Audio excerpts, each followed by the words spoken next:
All right, guys, this next guest is a monster behind the scenes in the music business. Odds are he's worked with some of your favorite artists. You guys loved or hated him from the last interview for eating a sandwich during the interview. He got pizza this time, okay? I'm talking about the one and only almighty M80. Hey, everybody. How goes it? All right.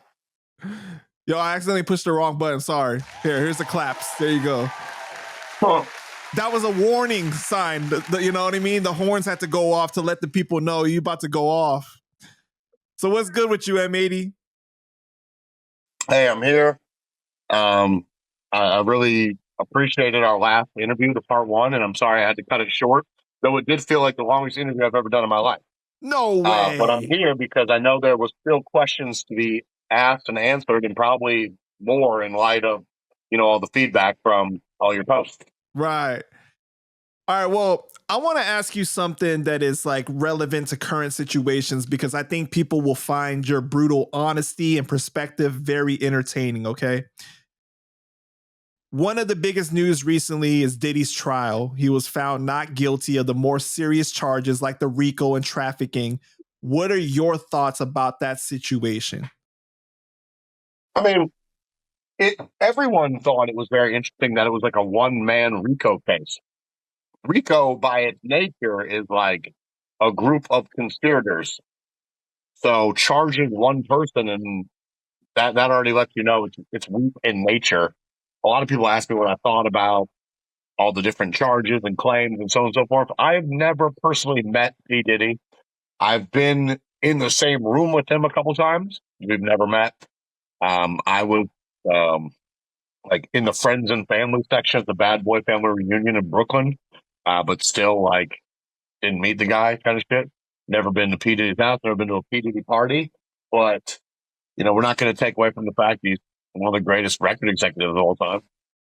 Right. You can't take away what he's contributed to hip hop, right? I don't like when people do that, where it's like, okay, you might not like them personally or something they did was controversial, but that doesn't mean that they didn't impact the art form itself. Exactly. They say that you should never meet your heroes. It's only going to be like let you down. And that's how it is, when I met the majority of the rappers I've worked with over the course of my career. But I don't let it affect the fact that I still love their music. Right. I think that the whole trial seemed disappointing. Like it seemed so hyped up that we were going to find out all these crazy, salacious things. Like it was like they got so much dirt on him, but then like you watch it, I mean, or at least you read like all of the statements that were made during it, and you were like, it seemed like the feds kind of dropped the ball on this from, the way that was built up. Yeah. I mean, I felt the same thing about the Young Thug RICO case, which by its nature was an actual RICO case with multiple defendants. But the target was clearly Young Thug and the top ranking, whatever the hell the YSL or something like that, those top dudes. And everyone walked. Everyone that was like that mattered walked. What do you think of, because Scott Storch did an interview recently, right? And he said that he thinks that this was more of an attack because once you start to go after large corporations like alcohol, oil, then you have some problems. Because if you notice that his Diddy's lawsuit against Ciroc and everything, after that happened, all these problems came. Yeah. It applies for high-ranking celebs as it applies for high-ranking government officials. It's always something to cover something up to detract you from, remembering. Like a couple examples that were very prominent in my lifetime. There was a senator named Gary Condit who there was his missing intern, and it was in the news every day. Then 9/11 happened, and you never heard about it again. Trayvon Martin and many other young black people were being murdered by police and things of that nature. Out of nowhere, Ebola is back.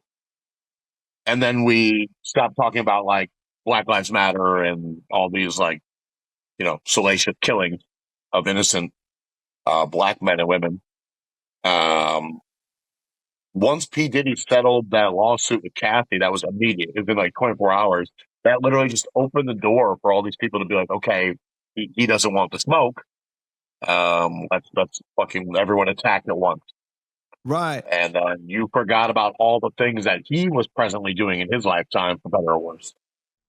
You know, it's also crazy because like a lot of these business like deals and stuff, there's like a clause, right? Like they can drop you if you do something that's like really crazy. It's kind of like the Kanye thing with Sure. like Gap and you know, and how he spoke on protected group. The you know, YouTube's a little sensitive, so I can't say it, but you know what I mean though. And it's like once you violate that clause, or you know, they can just like push you out. Yeah, I mean that's the beauty of contracts. And it doesn't even have to be high level business. You can write a contract however you want with whatever terms you want, as long as you have a meeting of the minds with the other person signing it. Then these are the guidelines. These are the express written terms, and anything like that is considered a material term. So if you breach a material term, the contract's automatically like void. Right. Do you think that Trump is going to pardon him? No. You don't think so? Because they Yeah. released But like some information.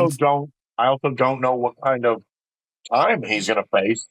I think they might, whatever he was found guilty of, they might consider it time served, and you know, then he probably won't give a fuck about what's on his record or not. It's a maximum of 10 years or something like that per prostitution charge, right? And he got 2 of them. So I don't know. They're thinking like he's probably going to do like a couple years, but I can see Trump pardoning him though, and they're saying But again, that if it's only a couple of years, then they could render it time served. Because remember, 2 years is really one. right. Whether it's feds or state, like so if you get sentenced to 2 years, you serve one or a fraction of one, and then the rest is converted to like a probation or a house arrest or some kind of commuted sentence like that. Yeah. I mean, So he could end up serving no additional time after like his dates in holding. he's been in there for almost a year. Yeah. Right. You got a 40? No, this is Hennessy Pure White. Oh, right. It's very hard to come by this in America, but when you can, I recommend buying it.